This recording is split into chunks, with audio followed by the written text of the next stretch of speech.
मैं Praveen Anthwal ABC education academy के online classes में आपका स्वागत करता हूं। आज की जो हमारी क्लास है वो आर्थिक सर्वेक्षण का सार को लेकर है, जो उत्तराखंड का आर्थिक सर्वेक्षण पिछले महीने जारी किया गया सरकार के द्वारा, उसका सार यानी कि उसका जो जिस्ट है उसको लेकर हमने क्लास बनाई है। इस क्लास में आपको आगामी जो आने वाले जितने भी परीक्षाएं हैं यूकेपीएससी की, उसमें जितने भी इकोनॉमिक सर्वे के क्वेश्चन आ रहे हैं, आर्थिक समीक्षा के क्वेश्चन आ रहे हैं, उन आर्थिक समीक्षा के सवालों को हैंडल करने के लिए ये वीडियो आपके लिए बहुत महत्वपूर्ण सिद्ध होने वाली है।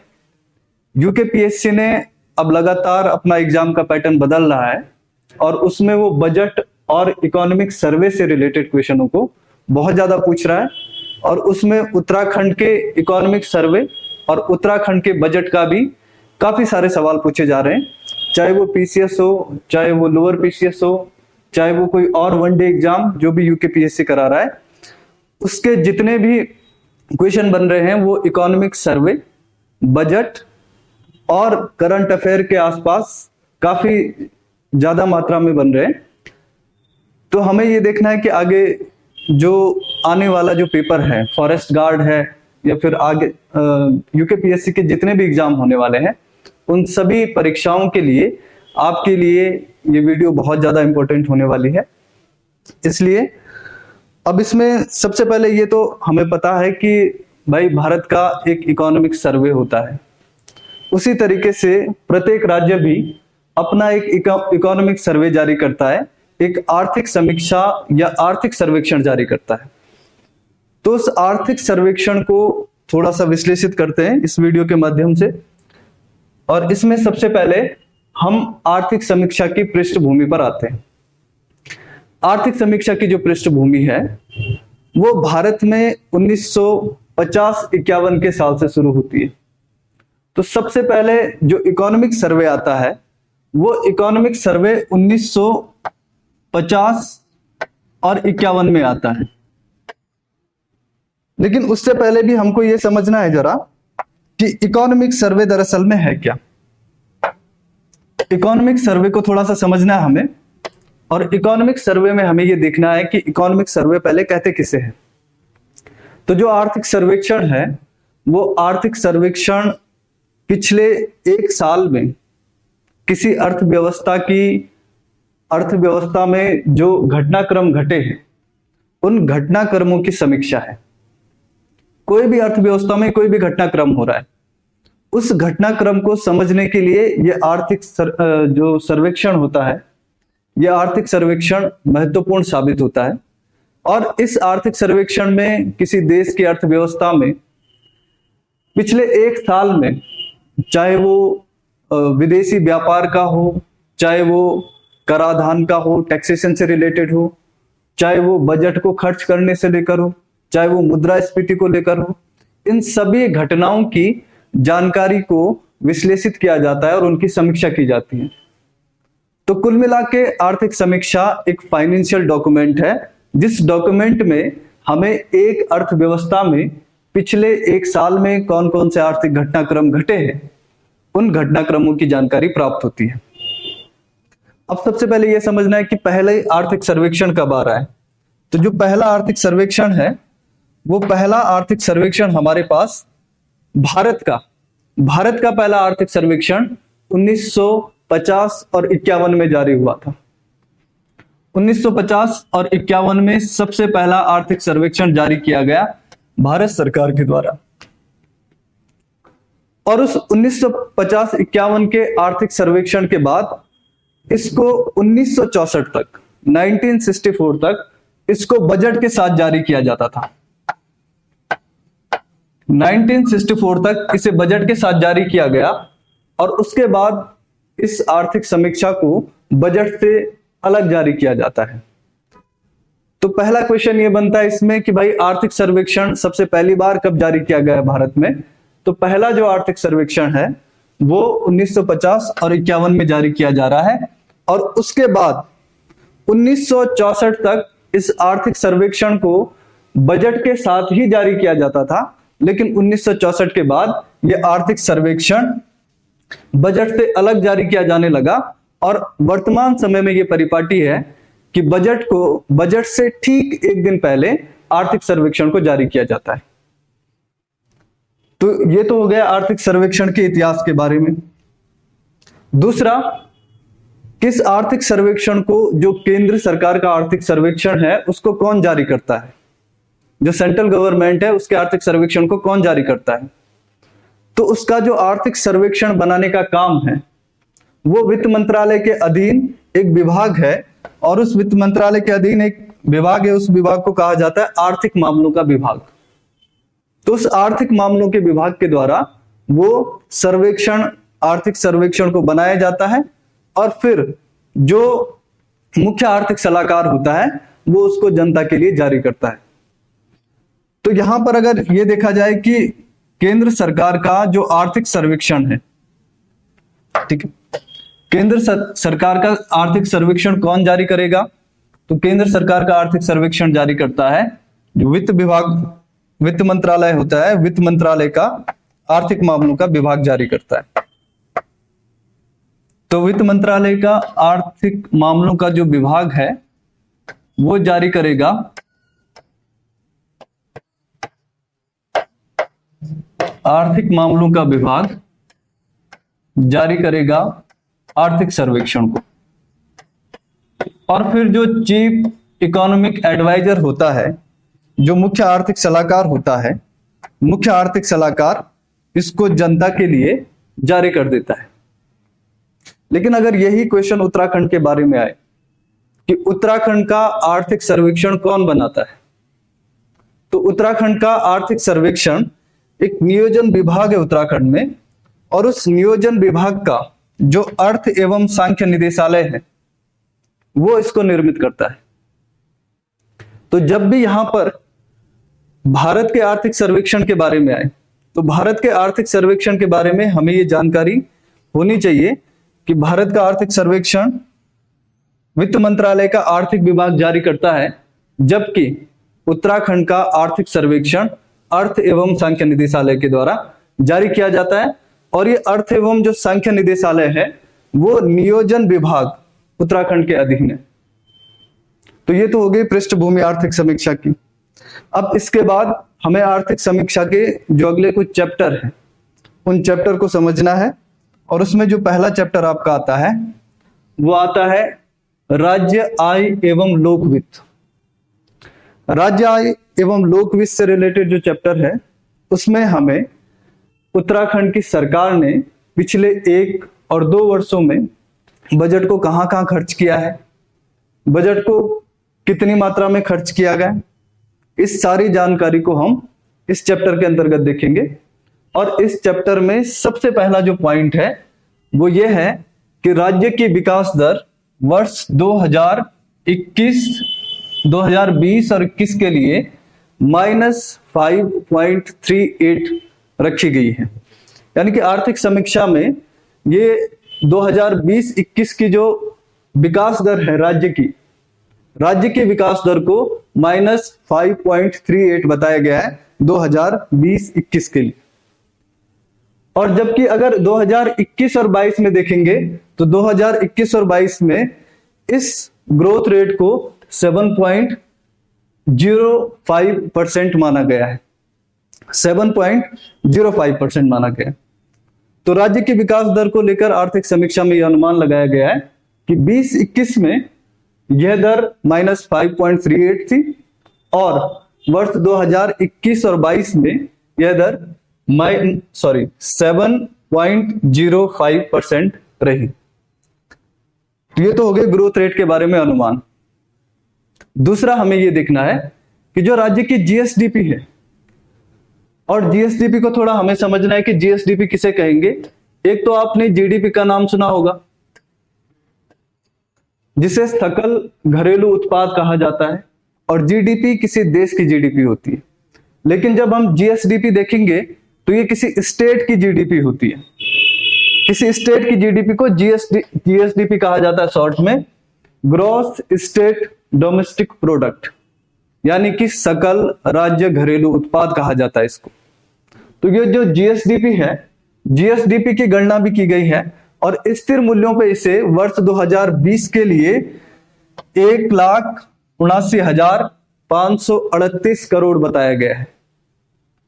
स्थिर मूल्यों पर 1,79,538 करोड़ बताया गया है।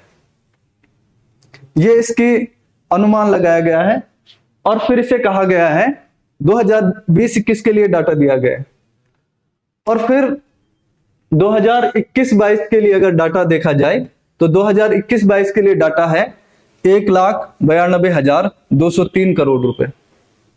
तो ये स्थिर मूल्यों पर है। अब स्थिर मूल्यों को भी थोड़ा सा समझना है कि स्थिर मूल्य किसे कहते हैं। स्थिर मूल्य होता है कि एक आधार वर्ष के आधार पर अगर किसी राज्य की या किसी देश की जीडीपी की गणना की जाती है। स्थिर मूल्य किसी एक विशेष वर्ष का मूल्य रखा जाता है और उस विशेष वर्ष का मूल्य जिसमें कीमतों में सबसे कम परिवर्तन हुए हो, सबसे कम फ्लक्चुएशन आया हो, उस वर्ष की कीमतों को आधार वर्ष की कीमत माना जाता है और उस वर्ष को आधार वर्ष माना जाता है। और अगर उस वर्ष की कीमतों के आधार पर कभी भी जीडीपी की गणना होती है तो वो आधार वर्ष के आधार पर होती है या स्थिर मूल्य के आधार पर होती है। जबकि अगर हम आगे देखेंगे, आगे जब प्रचलित मूल्य वाला आएगा तो प्रचलित मूल्य का अर्थ होता है कि उसी वर्ष किसी देश की जीडीपी या किसी अर्थव्यवस्था की जीडीपी की गणना उसी वर्ष के मूल्यों के आधार पर करना। इसको थोड़ा सा और समझते आगे कि अगर इसमें आपको देखना हो तो सबसे पहले यह देखना है कि स्थिर मूल्य किसे कहते हैं। ठीक है, तो स्थिर मूल्य में क्या होता है? स्थिर मूल्यों में एक आधार वर्ष रखा जाता है। स्थिर मूल्यों में एक आधार वर्ष रखा जाता है। इसमें जो जीडीपी की गणना होती है या जीएसडीपी की गणना होती है वो आधार वर्ष के आधार पर होती है और इसमें जीडीपी की गणना आधार वर्ष के आधार पर होगी। और दूसरी तरफ प्रचलित मूल्य आएंगे। प्रचलित मूल्य में क्या होगा?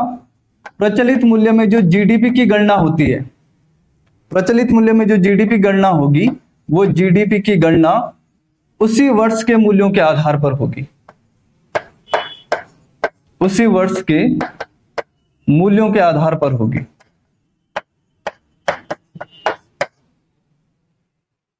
तो दो यहां पर आ जाते हैं, एक तो स्थिर मूल्य के आधार पर और एक प्रचलित मूल्य के आधार पर। आगे पूरा इकोनॉमिक सर्वे में ये दो चीजें आपकी बार बार आएंगी, जिसमें एक तरफ स्थिर मूल्य और एक तरफ प्रचलित मूल्य है।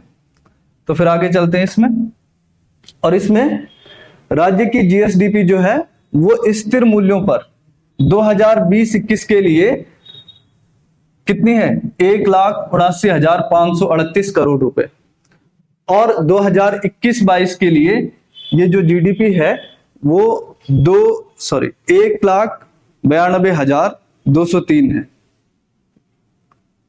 अब अगर इसी में आगे बढ़े, जो प्रति व्यक्ति आय होती है, और प्रति व्यक्ति आय जो होती है, प्रति व्यक्ति आय को अगर हम कभी भी काउंट करते हैं तो प्रति व्यक्ति आय हमारी किसी भी देश की जो प्रति व्यक्ति आय होती है उस प्रति व्यक्ति आय को गणना करने का एक ही तरीका है, वो है कि उस देश की राष्ट्रीय आय को डिवाइड कर दो उस देश की पॉपुलेशन से।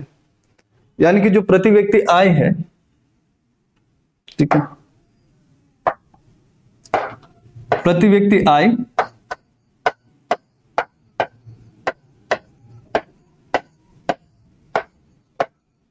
प्रति व्यक्ति आय होती है किसी देश की राष्ट्रीय आय को डिवाइड कर दिया हमने किससे? उस देश की कुल जनसंख्या से। तो किसी देश की राष्ट्रीय आय को डिवाइड कर दो जनसंख्या से तो हमारे पास प्रति व्यक्ति आय निकल जाती है। तो यही जो प्रति व्यक्ति आय है उत्तराखंड की प्रति व्यक्ति आय 2020-21 के लिए जो मानी गई है, 2020-21 के लिए इसे 1,85,761 रुपए मापी गई है और 2021-22 के लिए इसे 2,05,840 माना गया है। तो यहां पर दोनों सालों का है। 2020-21 के लिए इसे 1,85,761 माना गया है, और जबकि 2021-22 के लिए इसको 2,05,840 माना गया है। इसी में आगे ये देखेंगे कि जहां से इंपॉर्टेंट फैक्ट है, जहां से क्वेश्चन बनेगा आपका यहां से कि प्रति व्यक्ति आय में पिछले वर्ष की तुलना में 2022-23 में कितने वृद्धि का अनुमान लगाया गया है। अभी आगे जाकर हम इसका चार्ट भी देखेंगे, डायग्राम भी देखेंगे, तो वहां पर आपको ज्यादा अच्छे से समझ में आएगा। प्रति व्यक्ति आय में गत वर्ष की तुलना में 2022-23 में 10.5% की वृद्धि देखी जा रही है। इसका अनुमान लगाया गया है कि 2022-23 में प्रति व्यक्ति आय में कितनी वृद्धि हो सकती है, तो सरकार ने फिलहाल उसका अनुमान 10.05% रखा है। यहां से क्वेश्चन बनने के चांसेस है, क्योंकि यहां पर ये फैक्ट ऐसा है कि कितनी वृद्धि हुई आपकी प्रति व्यक्ति आय में, तो प्रति व्यक्ति आय में जो वृद्धि हुई है वो 10.05% की बात की गई है। और एक और पॉइंट याद रखना कि 2019-20 में प्रति व्यक्ति आय 1,90,558 रुपए थी। अब इन्हीं सारी चीजों को हम आगे जाकर चार्ट में समझते हैं, जो हमारे पास इसके डाटा हैं, पाई चार्ट है और डायग्राम से उनके द्वारा समझते हैं इस फैक्ट को। सबसे पहले तो इकोनॉमिक सर्वे में क्या कहा गया है। इकोनॉमिक सर्वे में जो सबसे पहला पॉइंट कहा गया है वो ये कहा गया है कि 2021-22 में अर्थव्यवस्था में अलग अलग क्षेत्रक जो हैं, प्राथमिक क्षेत्रक, द्वितीयक क्षेत्रक और तृतीयक क्षेत्रक, इन तीनों क्षेत्रकों का योगदान कितना है। तो प्राथमिक क्षेत्रक, द्वितीयक क्षेत्रक और तृतीयक क्षेत्रक, इन तीनों क्षेत्रकों का योगदान इस पाई चार्ट में आपको दिखाया जा रहा है। इसमें सबसे पहले हमें यह देखना है कि प्राथमिक क्षेत्रक का योगदान कितना है। प्राथमिक क्षेत्रक का जो योगदान है वो 12.36% है, 12.36% है। और दूसरी तरफ जो द्वितीयक क्षेत्रक है, द्वितीयक क्षेत्र का योगदान 46.21% है। और तीसरा तृतीयक क्षेत्रक का योगदान 41.43% है। अब यहां से क्वेश्चन क्या बनता है, यहां से क्वेश्चन ये बनता है कि भाई आपका जो उत्तराखंड की अर्थव्यवस्था है, उत्तराखंड की अर्थव्यवस्था में या उत्तराखंड की जीडीपी में, जीएसडीपी में सबसे ज्यादा योगदान कौन सा क्षेत्र देता है या कौन सा क्षेत्र देता है। तो सबसे ज्यादा योगदान कौन सा क्षेत्र दे रहा है, सबसे ज्यादा योगदान आपका दे रहा है द्वितीयक क्षेत्र। अब इसमें क्वेश्चन कंफ्यूजन कहां पर होता है, कंफ्यूजन ये होता है कि नेशनल लेवल पे जो भारत की जीडीपी है, भारत की जीडीपी में जो क्षेत्रक है, उन क्षेत्रकों के योगदान में सबसे ज्यादा योगदान किसका है, सबसे ज्यादा योगदान टर्सरी क्षेत्रक का है या तृतीयक क्षेत्रक का है। लेकिन उत्तराखंड के मामले में सबसे ज्यादा योगदान किसका होगा, सबसे ज्यादा योगदान आपका द्वितीयक क्षेत्रक का होगा। तो पहला पॉइंट तो आपको ये क्लियर रखना है कि उत्तराखंड की अर्थव्यवस्था में सबसे ज्यादा योगदान या उत्तराखंड की जीडीपी में सबसे ज्यादा योगदान 2021-22 में द्वितीयक क्षेत्रक का था। यहां से एक और पॉइंट है कि 2011 और 12 की तुलना में 2011 और 12 की तुलना में प्राथमिक और द्वितीयक क्षेत्रक का योगदान लगातार घट रहा है। प्राथमिक और द्वितीयक क्षेत्रक का योगदान लगातार घट रहा है, जबकि तृतीयक क्षेत्रक का योगदान बढ़ रहा है। 2011-12 की तुलना में प्राथमिक और द्वितीयक क्षेत्रक का योगदान लगातार घट रहा है और तृतीयक क्षेत्रक का योगदान लगातार बढ़ रहा है। तो जो पिछले 10 सालों में लगातार बढ़ने वाला क्षेत्रक है या लगातार बढ़ने वाला क्षेत्र है वो तृतीयक क्षेत्र है, और जो दो घटने वाले क्षेत्र हैं वो कौन कौन से हैं, प्राथमिक क्षेत्र है। पर ध्यान ये रखना आपको कि द्वितीयक अभी तक भी घट जरूर रहा है द्वितीय क्षेत्र, लेकिन इतना नहीं घटा है कि द्वितीय क्षेत्र का योगदान कम हो जाए।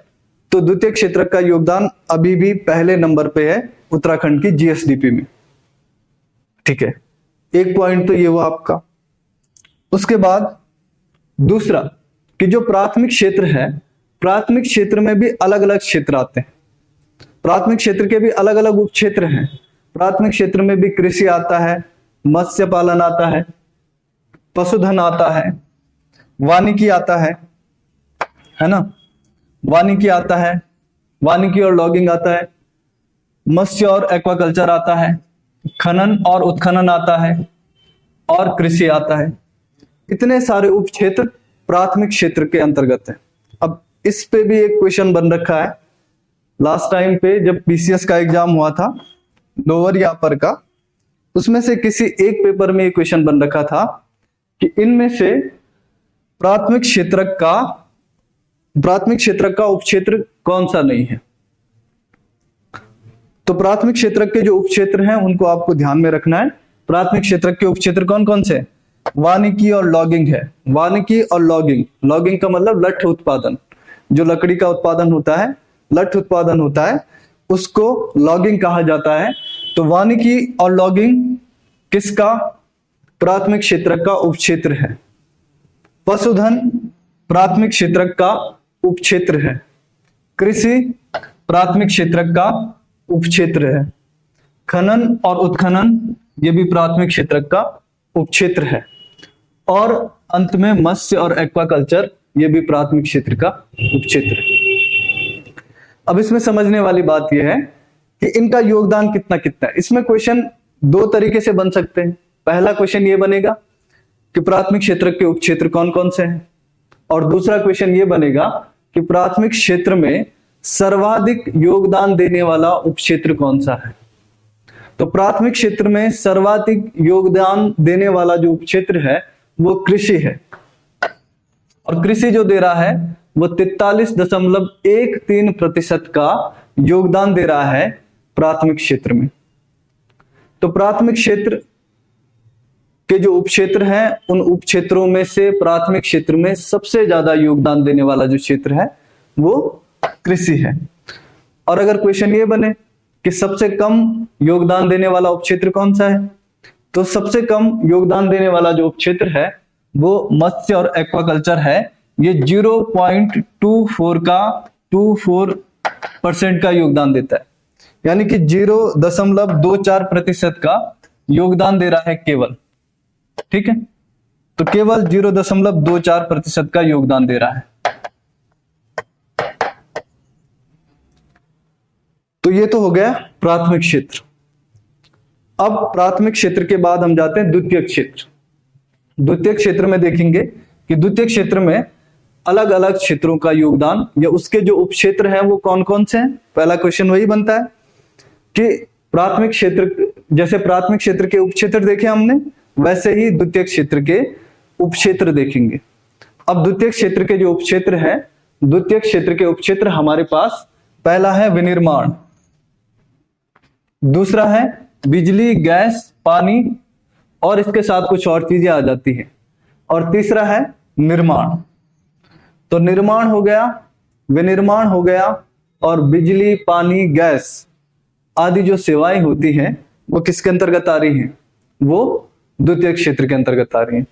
यहां से कई बार क्वेश्चन बनता है कि बिजली, पानी और गैस ये किस क्षेत्र के अंतर्गत आते हैं? तो बिजली, पानी और गैस द्वितीय क्षेत्र के अंतर्गत आते हैं। ये द्वितीय क्षेत्र का उपक्षेत्र है। अब द्वितीय क्षेत्र में जिस उपक्षेत्र का सर्वाधिक योगदान है उस क्षेत्र का या उस उपक्षेत्र का नाम है विनिर्माण। विनिर्माण का योगदान सबसे ज्यादा है। आर्थिक समीक्षा 2022-23 के अनुसार 2021-22 में जो सर्वाधिक योगदान था वो निर्माण क्षेत्र का था, द्वितीय क्षेत्र में। और दूसरे नंबर पे जो योगदान है वो बिजली, गैस, पानी, और तीसरे नंबर पे जो योगदान है उसका नाम है विनिर्माण। तो हमारे पास द्वितीय क्षेत्र हो गया, प्राथमिक क्षेत्र हो गया। इसके आंकड़े हम देख रहे हैं तीसरा अब जो क्षेत्र आता है वो तीसरा क्षेत्र आता है तृतीय क्षेत्र। तो आर्थिक समीक्षा 2022-23 के अनुसार तृतीय क्षेत्र में जो योगदान देने वाले उपक्षेत्र हैं वो कौन कौन से हैं? तो सबसे पहले जो योगदान देने वाला क्षेत्र है वो व्यापार, होटल और जलपान गृह, जिन्हें रेस्टोरेंट कहते हैं, वो है। तो पहला व्यापार, होटल और जलपान गृह है। दूसरा रियल एस्टेट, आवास का स्वामित्व एवं व्यावसायिक सेवाएं हैं। तीसरा जो है वो लोक प्रशासन है। चौथा हमारे पास परिवहन, भंडारण, संचार व प्रसारण है। पांचवा हमारे पास वित्तीय सेवाएं हैं। और जो अंत में कुछ अन्य सेवाएं बचती हैं उनको एक साथ रखा गया है। दरअसल जो तृतीय क्षेत्र होता है, तृतीय क्षेत्र हमारे पास सेवा संबंधी जो भी सेवाएं हैं, जो सेवाएं उत्पादित की जाती है, उन उत्पादित की जाने वाली सेवाओं से संबंधित जो क्षेत्र होता है उसको तृतीय क्षेत्र कहा जाता है। ठीक है। तो तृतीय क्षेत्र जैसे ये व्यापार, होटल व जलपान गृह, ये भोजन की सेवा दे रहे हैं, भोजन की सुविधा दे रहे हैं। ठीक है। जैसे परिवहन, भंडारण, संचार व प्रसारण, ये सेवाओं का उत्पादन कर रहे हैं। परिवहन सेवाओं का उत्पादन कर रहा है। संचार साधन, संचार सेवाओं का उत्पादन कर रहे हैं। तो जितनी भी सेवाएं होती हैं, सेवाओं को तृतीय क्षेत्र में रखा जाता है। और उत्तराखंड के तृतीय क्षेत्र में जो सबसे ज्यादा योगदान देने वाला उपक्षेत्र है, सबसे ज्यादा योगदान देने वाला उपक्षेत्र व्यापार, होटल व जलपान गृह है। व्यापार, होटल व जलपान गृह जो है वो सबसे ज्यादा योगदान दे रहा है, 29.33%। तो सबसे ज्यादा जो योगदान दे रहा है वो 29.33% हमारे पास व्यापार, होटल और जलपान गृह दे रहा है। उसके बाद जो दूसरे नंबर पे योगदान दे रहा है, दूसरे नंबर पे योगदान परिवहन, भंडारण, संचार व प्रसारण दे रहा है। परिवहन, भंडारण, संचार व परिवहन दे रहा है। ये सारे हमारे पास। तो इसमें क्वेश्चन दो ही बनेंगे कि सबसे ज्यादा कौन दे रहा है। तो सबसे ज्यादा व्यापार, होटल व जलपान गृह दे रहा है। और सबसे कम कौन दे रहा है? तो सबसे कम वित्तीय सेवाएं दे रही हैं। फाइनेंशियल सर्विसेज नहीं, लोक प्रशासन दे रहा है। लोक प्रशासन 10.78% योगदान दे रहा है। तो सर्वाधिक योगदान देने वाले व्यापार, होटल व जलपान गृह हैं और सबसे कम योगदान देने वाले लोक प्रशासन है। अब आगे जब हम आते हैं तो हमारे पास ये 3 उपक्षेत्रकों का योगदान तो हमने देख लिया है कि 3 उपक्षेत्रकों का क्या क्या योगदान है। इसके बाद जब हम अगले उसमें जाएंगे, इसी आर्थिक समीक्षा में अगले जो आंकड़े हैं वो अगले आंकड़े हैं कि भाई प्रचलित मूल्यों पर राज्य सकल घरेलू उत्पाद, जो हमने पीछे पढ़ा था अभी या पिछली वाली स्लाइड में, उसको हमने अभी देखा, उसी को हम डिस्कस कर रहे हैं। जो हमने पहली वाली स्लाइड में क्वेश्चन देखे थे, जो फैक्ट देखे थे, उन्हीं फैक्टों को हम आगे उन ग्राफ्स में डिस्कस कर रहे हैं। और उसमें हमने 3 फैक्ट कर दिए हैं। सबसे पहले हमने जीडीपी से रिलेटेड कर दिया है, जीएसडीपी में किस क्षेत्र का कितना योगदान है। ठीक है। अब ये वाला कर रहे हैं हम कि भाई जीएसडीपी का प्रचलित मूल्यों पर क्या है और स्थिर मूल्यों पर क्या है उसका योगदान। इसको थोड़ा सा हमने वर्षवार तरीके से देखना है। और खासकर क्योंकि अभी हमारे 2011-12 से लेकर और 2021-22 के बीच में 10 साल पूरे हुए हैं। तो पिछले 10 सालों का डाटा पूछ सकता है आपको। 10 सालों का मतलब 2011-12 की तुलना में 2021-22 में या 2022-23 में क्या आंकड़े हैं, इनको लेकर क्वेश्चन पूछ सकता है। तो यहां से क्वेश्चन बनने के कई सारे चांसेस होते हैं। जब 10 साल हो रहे होते हैं, 50 साल हो रहे होते हैं, 25 साल हो रहे होते हैं, तो वहां से क्वेश्चन बनने के ज्यादा चांसेस होते हैं। तो अभी जो पिछले जो 10 साल हैं, 2011-12 से लेकर और 2021-22, इन 10 सालों की तुलना की जा सकती है। और कई बार क्वेश्चन बनाने वाले ठीक 10 साल पहले का क्वेश्चन बना सकता है, और ये बन भी रखा है। और इसमें जो सबसे पहले हम देख रहे हैं वो प्रचलित मूल्यों पर राज्य सकल घरेलू उत्पाद को देख रहे हैं कि राज्य सकल घरेलू उत्पाद प्रचलित मूल्यों पर कितना रहा है इस साल। तो 2021-22 जो कि एस्टिमेट किया गया है, पॉसिबल जो मतलब संभावित है, संभावना जिसकी लगाई गई है, पॉसिबल एस्टिमेट लगाया गया है, वो पॉसिबल एस्टिमेट हमारे पास 2021-22 का है। और 2021-22 का जो एस्टिमेट है वो ये है। इसमें अगर हम देखते हैं कि इसमें कितना है, प्रचलित मूल्यों पर कितनी है, तो प्रचलित मूल्यों पर जो जीएसडीपी है, प्रचलित मूल्यों पर 2021-22 की जो जीएसडीपी है उसको 2,65,488 करोड़, 2,65,488 करोड़ की संभावना व्यक्त की गई है कि अगले साल, इस साल ये इतनी होने वाली है। अभी ये आंकड़े फाइनल आए नहीं हमारे पास। एक्चुअली में जो आर्थिक समीक्षा बनती है वो आर्थिक समीक्षा दिसंबर तक के आंकड़ों को लेकर चलती है। तो अभी तक हमारे पास जो 21-22 के भी आंकड़े आए हैं वो 21-22 के आंकड़े भी दिसंबर तक के आंकड़े आए हैं, 22 तक के। तो 2022 दिसंबर तक के आंकड़े आए हैं, इसलिए अभी पूरी गणना नहीं की जा सकी हमारे पास। तो जो संभावित बताया गया है वो संभावित ये है कि 2,65,488 करोड़ रुपए की जीएसडीपी रहेगी उत्तराखंड की 2021-22 में। और अगर इसी जीएसडीपी को 2020-21 में देखें तो 2020-21 में ये जीएसडीपी 2,38,857 करोड़ रुपए की थी, 2,38,857 करोड़ रुपए की थी। तो ये जो दूसरी जो दो आंकड़े, तीन आंकड़े यहां से बन सकते हैं।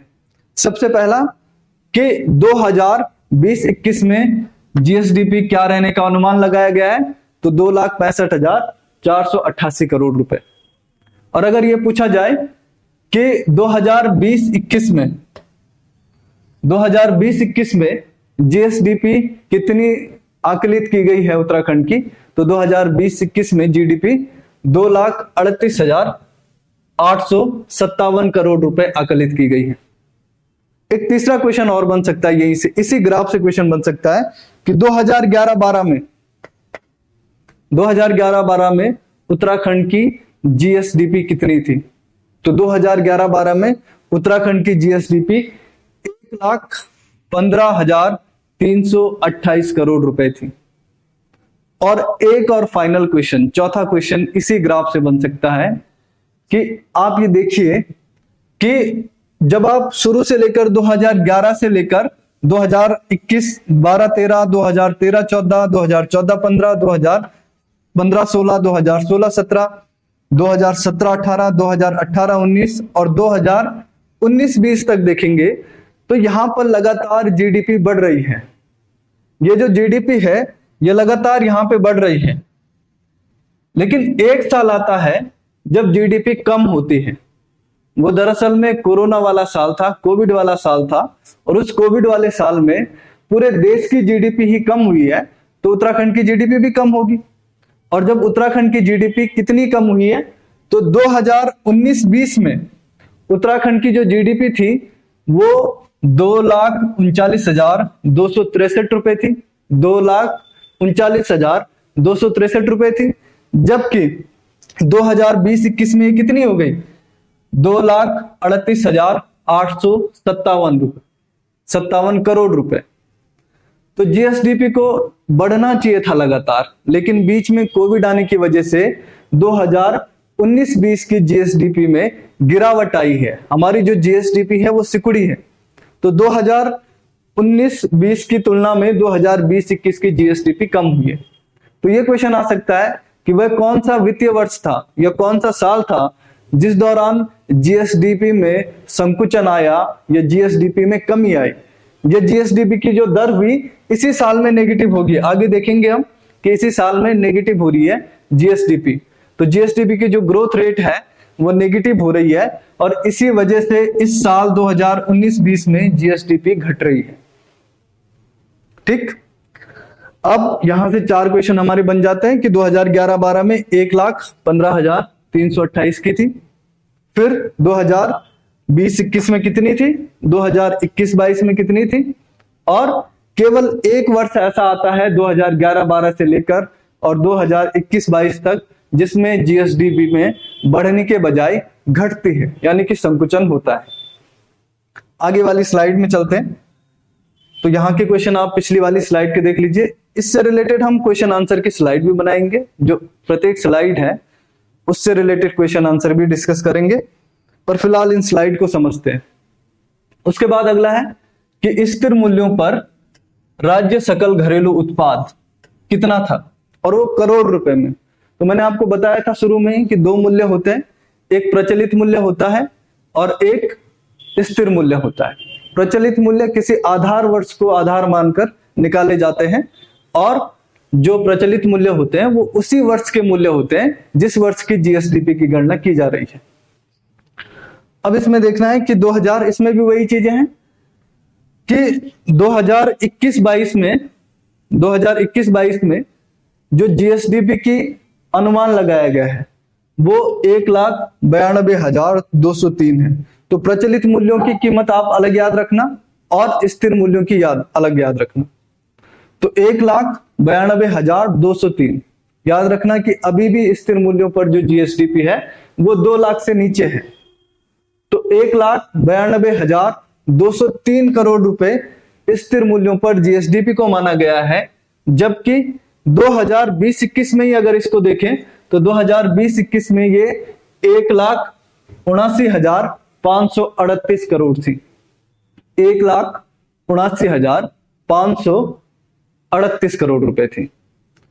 तो दोनों वर्ष की जीएसडीपी को यहां क्वेश्चन बन सकता है कि 2021-22 में क्या प्रोजेक्टेड की गई है, क्या अनुमान लगाया गया है, और 2020-21 में क्या अनुमान लगाया गया है। तो 2020-21 की जो जीएसडीपी है वो 1,79,538 करोड़ रुपए है। एक और यहां पर आपको जो चेक करना है कि यहां पर भी प्रचलित मूल्यों में भी और स्थिर मूल्यों में भी दोनों मूल्यों में 2020-21 की जो जीएसडीपी है उसमें संकुचन हो रहा है, उसमें कमी आ रही है। तो यहां पर देखिए आप 2019-20 की जो जीएसडीपी है वो 1,89,740 रुपए है, और उसकी तुलना में 2020-21 की बढ़नी चाहिए थी। लगातार बढ़ रही है जीएसडीपी, लेकिन क्योंकि कोविड वाला साल था इसलिए कोविड वाले साल की वजह से यहां पर जीएसडीपी में कमी आई या जीएसडीपी में गिरावट आई है। तो 3 क्वेश्चन यहां से भी बनेंगे।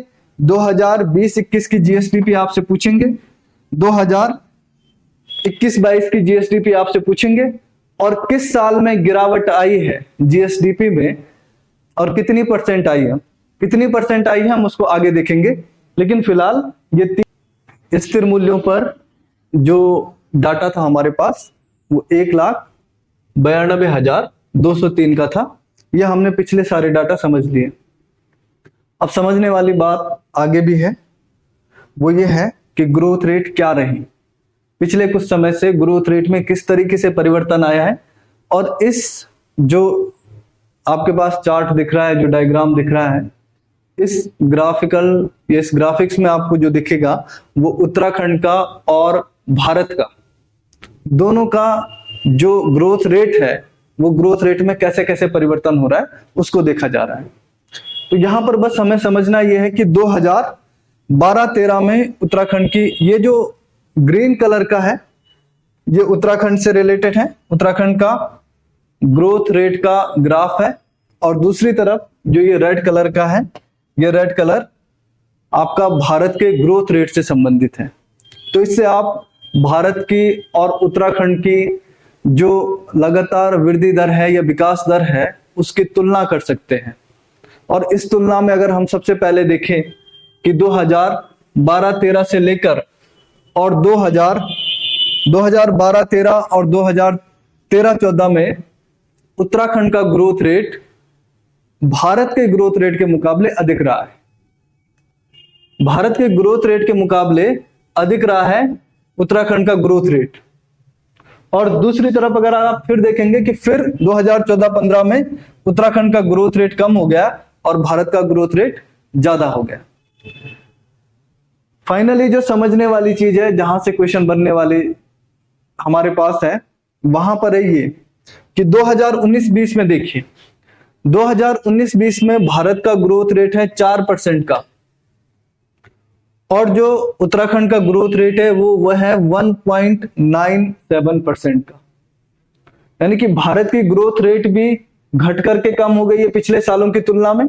भारत की ग्रोथ रेट 2016-17 में 8.3 से घटकर और 2019-20 में कितनी हो गई है? 4% हो गई है। और उत्तराखंड की ग्रोथ रेट भी 1.97 हो गई है 2019-20 में। और फिर आता है हमारे पास फिर वही कोरोना का साल, जिसमें हमारी जीएसडीपी लगातार घट रही है। वो जो जीएसडीपी लगातार घट रही है, वो जीएसडीपी घटने का कारण इस ग्रोथ रेट का नेगेटिव होना है।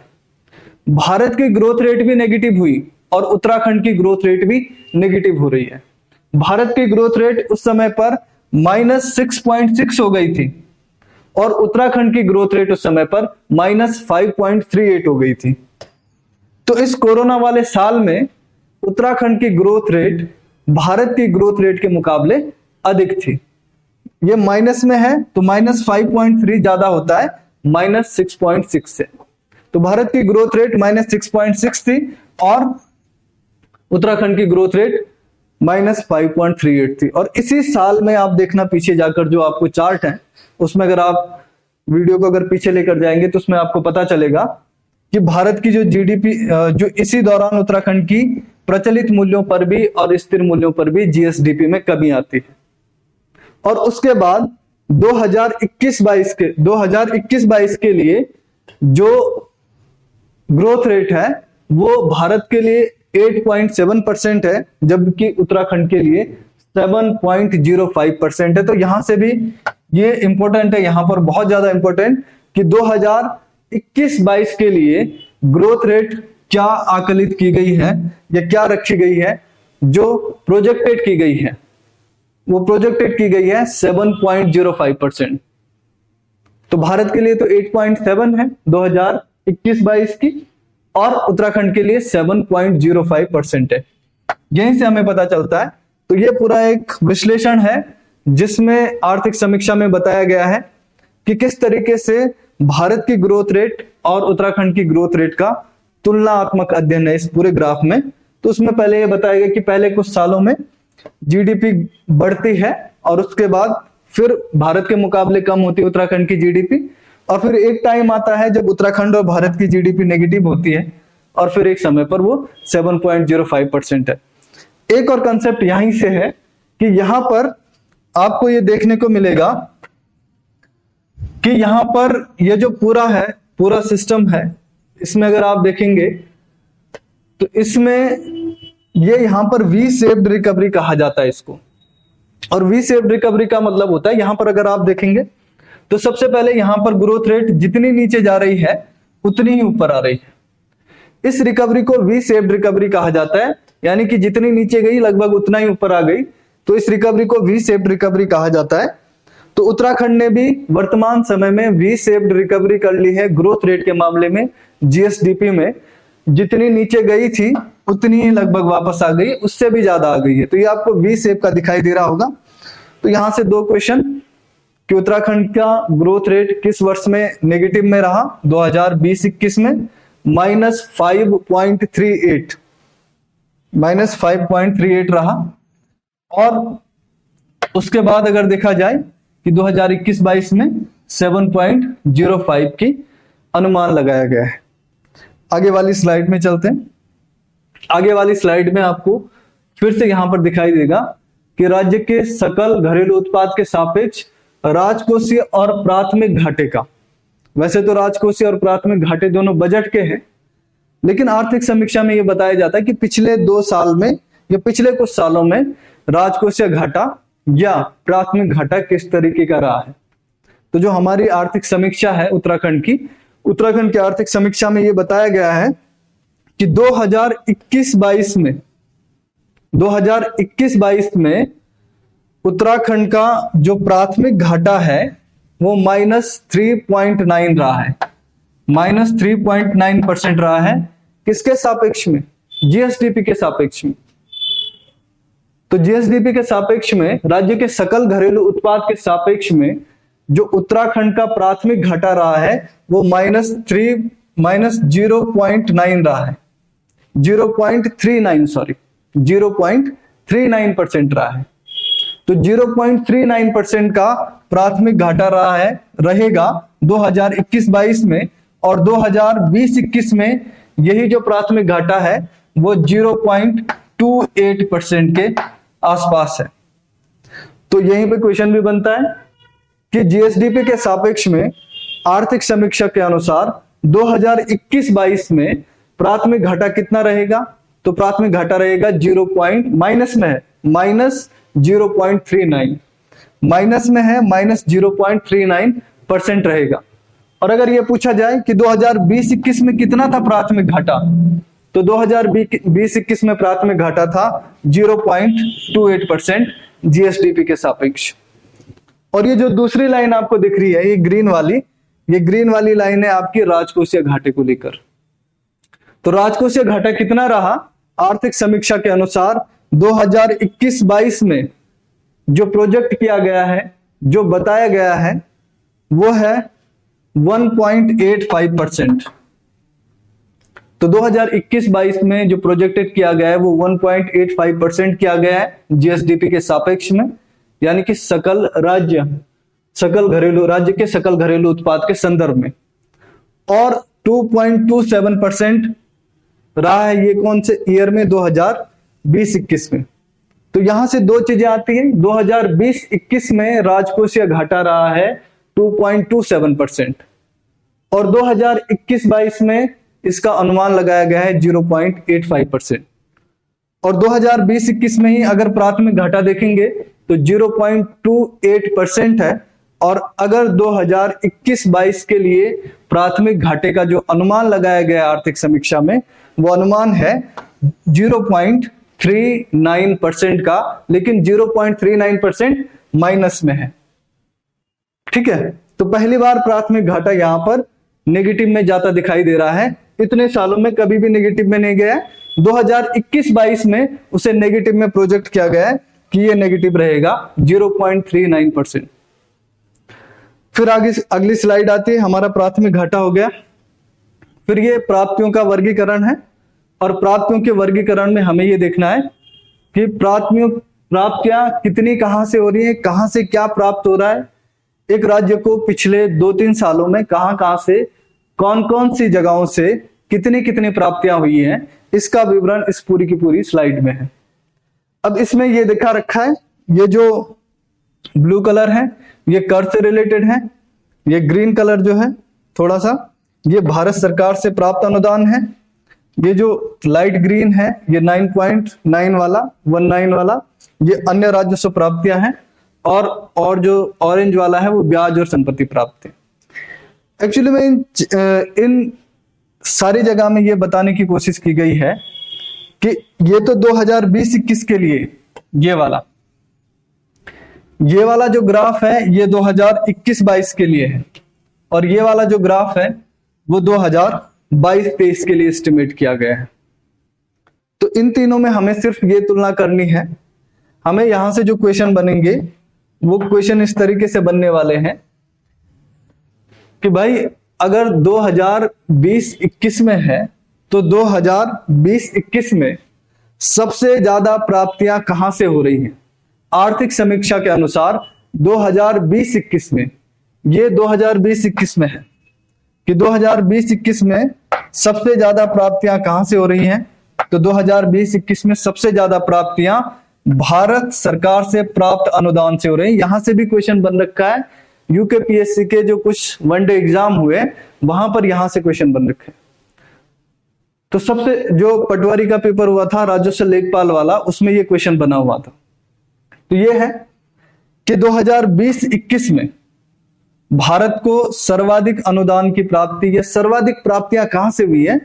उत्तराखंड सरकार को। तो उत्तराखंड सरकार को सर्वाधिक अनुदान की प्राप्तियां भारत सरकार से, करों से हुई है। सबसे ज्यादा जो प्राप्तियां हुई हैं, सबसे ज्यादा प्राप्तियां उत्तराखंड सरकार को करों से हुई है। ये क्वेश्चन बन रखा था। तो सबसे ज्यादा जो प्राप्तियां हुई हैं 2020-21 में, वो किससे हुई है? करों से। उसके बाद जो दूसरी मद है वो है भारत सरकार से प्राप्त अनुदान, और तीसरे नंबर पे जो आता है वो आता है अन्य राज्यों से प्राप्तियां, और चौथे नंबर पे ब्याज और संपत्ति प्राप्तियों से। तो उत्तराखंड सरकार को 2020-21 में सर्वाधिक प्राप्तियां आपके करों से हुई हैं। 2021-22 में भी सर्वाधिक प्राप्तियां किससे हुई हैं? करों से हुई हैं। और 2022-23 में भी जो सबसे ज्यादा प्राप्तियां होंगी वो सबसे ज्यादा प्राप्तियां करों से ही होंगी। तो तीनों सालों में, चाहे 20-21 है, चाहे 21-22 है, चाहे 22-23 है, तीनों सालों में जो सर्वाधिक प्राप्तियां हो रही हैं उत्तराखंड सरकार को, उन तीनों सालों में सर्वाधिक प्राप्तियां किससे हो रही हैं? सर्वाधिक प्राप्तियां आपकी करों से हो रही हैं। और उसके बाद जो दूसरे नंबर की प्राप्तियां हैं, दूसरे नंबर की प्राप्तियों में आपको भारत सरकार से प्राप्त अनुदान आ जाएगा, कि भारत सरकार से प्राप्त अनुदान दूसरे नंबर पे आ रहा है। इसमें एक और क्वेश्चन ये बनता है, एक क्वेश्चन तो ये बन गया कि सबसे ज्यादा प्राप्तियां कहां से हो रही हैं। दूसरा ये बनेगा कि 2022-23 में सबसे ज्यादा प्राप्तियां इससे अगर हो रही हैं, 2022-23 में अगर सबसे ज्यादा प्राप्तियां करों से हो रही हैं तो वो कितनी हो रही हैं? तो वो 48.08% सबसे ज्यादा प्राप्तियां हो रही हैं। और उसके बाद 42.75 दूसरी जो प्राप्तियां हैं वो किससे प्राप्त हो रही हैं?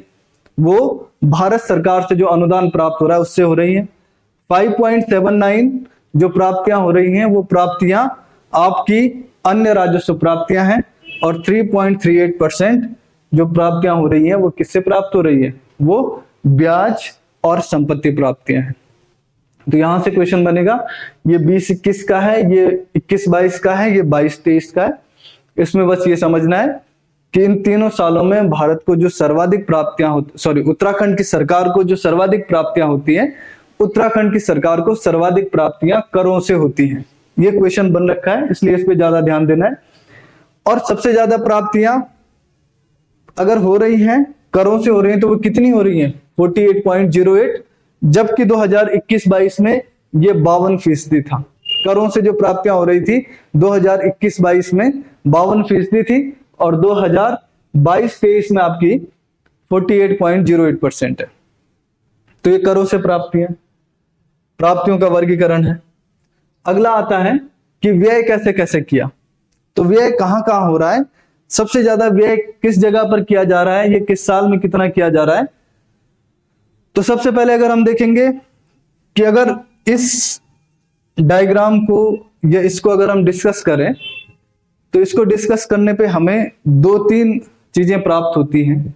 पहली चीज तो यह है कि शिक्षा के क्षेत्र में, ठीक है, ये जो ब्लू वाला है ये आपका है 2020-21 का, ये जो लाइट ग्रीन है आपके पास ये है 2021-22 का, और ये जो ग्रीन है ये आपके पास 22-23 का। तो ये 3 सालों की तुलना की गई आपके पास, और प्रत्येक डायग्राम में 3 सालों की तुलना की गई है कि खर्चा कहां पर हो रहा है। तो अगर मैं इस डायग्राम को अगर आपको समझाऊं, तो इस डायग्राम से जो पहला कंक्लूजन निकल रहा है वो पहला कंक्लूजन ये है कि सबसे ज्यादा जो खर्च किया जा रहा है तीनों सालों में, सबसे ज्यादा जो खर्च किया जा रहा है, सबसे ज्यादा खर्च चाहे 2020-21 हो, चाहे 2021-22 हो, चाहे 2022-23 हो, तीनों सालों में सबसे ज्यादा खर्च शिक्षा पर किया जा रहा है। सबसे ज्यादा खर्च तीनों सालों में शिक्षा पे किया जा रहा है। 30.091, 30.18 और 30.07, तीनों साल जो सबसे ज्यादा खर्च किया जा रहा है वो शिक्षा पे किया जा रहा है। और उसके बाद जो दूसरे नंबर पे खर्च आता है, वो दूसरे नंबर पे खर्च आ रहा है आपका सामान्य पब्लिक सेवाएं या सामान्य जो लोक सेवाएं हैं उन पे खर्च किया जा रहा है। और सबसे कम अगर खर्च किया जा रहा है तो सबसे कम खर्च चिकित्सा और सार्वजनिक स्वास्थ्य पे किया जा रहा है। तो अगर क्वेश्चन ये बने कि पिछले कुछ सालों में व्यय का ट्रेंड क्या रहा है, सरकार ने खर्चा किन किन मदों पर किया है, ये किन किन जगहों पर किया है, तो सरकार का खर्चा पिछले 2-3 सालों में सबसे ज्यादा शिक्षा पर रहा है। चाहे 2020-21 हो, चाहे 21-22 हो, चाहे 22-23 हो, तीनों सालों में सबसे ज्यादा खर्चा शिक्षा पे रहा है, और उसके बाद सार्वजनिक जो लोक सेवाएं होती हैं, सामान्य जो पब्लिक सेवाएं हैं, सामान्य जो लोक सेवाएं हैं, उन पे दूसरे नंबर पे खर्च किया गया है। और इनमें जो सबसे कम खर्च किया जा रहा है वो आप देख ही रहे हैं कि चिकित्सा और स्वास्थ्य पे बहुत कम खर्च किया जा रहा है। तो यहां से ये ट्रेंड देखने को हमें मिलता है। अब यहां पर एक चीज बस हमें ये पता चल रही है कि पिछले सालों की तुलना में, पिछले 2 सालों की तुलना में इस साल स्वास्थ्य पे व्यय बढ़ाया गया, और स्वास्थ्य पे 2.27% का जीएसडीपी की तुलना में, जितना जीएसडीपी है, जितना बजट है, उसकी तुलना में हमारे पास 7.27% की खर्च किया गया है यहां पर चिकित्सा और स्वास्थ्य में। जबकि शिक्षा में कितना किया जा रहा है? शिक्षा में 30.07% का खर्च किया जा रहा है। तो शिक्षा में 30.07% का खर्च किया जा रहा है, और स्वास्थ्य में 7.27 का खर्च 2022-23 में प्रोजेक्ट किया गया, एस्टिमेट किया गया। बस यहां से एक ही क्वेश्चन बनता है कि आपका पिछले 3 सालों में सबसे ज्यादा खर्चा किस पे हो रहा है, चाहे 2022-23 हो, आने वाला जो साल है, ठीक है, 2022-23 है, 2021-22 है, और 2020-21 है। इन तीनों सालों में सबसे ज्यादा खर्चा आपका शिक्षा पे किया जाएगा, और इन सभी में सबसे कम खर्च किस पे किया जा रहा है? चिकित्सा पे किया जा रहा है। चलिए, तो ये हमारे पास कुछ स्लाइड हैं, और इनसे हमें कई सारी चीजें निकली हैं। अभी आज की जो क्लास है, आज की क्लास में हम सिर्फ इतना ही कर रहे हैं। इसके आगे बाकी के जो टॉपिक्स हैं वो हमारी आने वाली स्लाइड ये हैं, कराधान है। उसके बाद अगली स्लाइड जो है ये कराधान है। अगली स्लाइड हमारे पास मूल्य संचलन का है कि मुद्रास्फीति की दर क्या क्या रही है, कैसे कैसे रही है। उसके बाद अगली स्लाइड हमारे पास कृषि, गन्ना और उद्योग से रिलेटेड है। उसके बाद अगली हमारे पास पशुपालन, दुग्ध विकास और मत्स्य से है। फिर राज्य में दुग्ध उत्पादन कितना कितना हो रहा है, सहकारिता के क्षेत्र में, खाद्य नागरिक आपूर्ति, उपभोक्ता मामले, वन पर्यावरण, वन तथा पर्यावरण, परिवहन संचार, पर्यटन व नागरिक उड्डयन, और इस तरीके से हमारे पास अभी और भी कई सारे टॉपिक रह रखे हैं। इन सभी टॉपिकों का डिस्कशन हम अगली वाली क्लास में करेंगे। अभी के लिए आपने सिर्फ इन आंकड़ों को समझना है, और इसके बाद फिर हम और जो आगे आने वाले आंकड़े हैं उन आंकड़ों का डिस्कशन आने वाली स्लाइड में या आने वाली क्लास में करने वाले हैं। Thank you.